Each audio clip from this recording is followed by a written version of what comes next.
আমার ইউটিউব চ্যানেলে সবাইকে জানাই অনেক অনেক ভালোবাসা। নমস্কার বন্ধুরা, সবাই কেমন আছেন? আমি ভালো আছি। রান্না করতে করতে কিছু না বলা গল্প হয়ে যাক।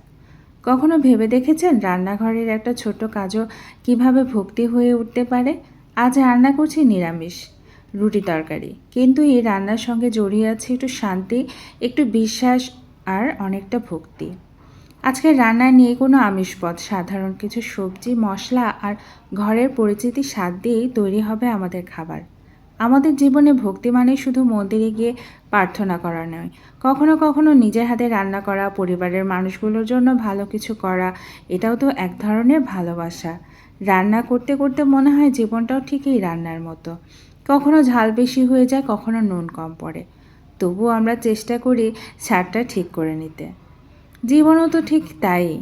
কখনো দুঃখ আসে, কখনো মন খারাপ হয়, কখনো মনে হয় সব কিছু আমাদের ইচ্ছার বিপরীতে যাচ্ছে, কিন্তু তখন ওই ভগবানের ওপর বিশ্বাসটা আরও শক্ত করে ধরে রাখতে হয়।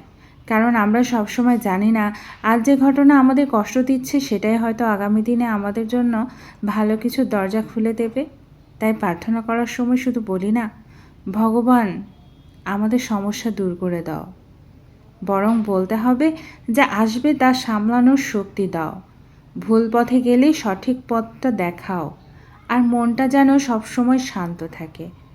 আজকের এই নিরামিষ রান্নাটাও তাই আমার কাছে শুধু খাবার নয়, এটা যেন একটু থেমে যাওয়ার মুহূর্ত, নিজের সঙ্গে কথা বলার মুহূর্ত, আর মনে মনে ভগবানের কাছে কৃতজ্ঞতা জানানোর একটা ছোট্ট উপলক্ষ।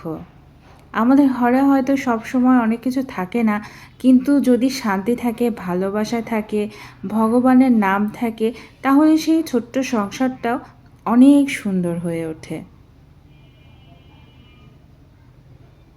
তাই আজকের রান্না শেষে একটা কথাই মনে রাখি, জীবনে যতই কঠিন হোক বিশ্বাসটা হারাবেন না।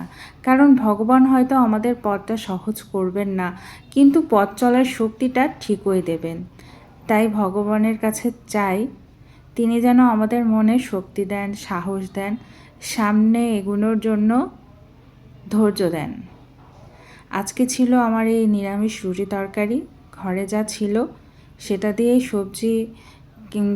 একটা নিরামিষ সবজি রান্না করেছি, সাথে রুটি। আজকে ছিল এই রুটি তরকারি। কেমন লাগলো সবাই একটু কমেন্ট করে জানাবেন। আর আশা করি ভগবানের আশীর্বাদে সবাই ভালো থাকবেন, সবাই আপন মানুষদের ভালো রাখবেন। নমস্কার বন্ধুরা।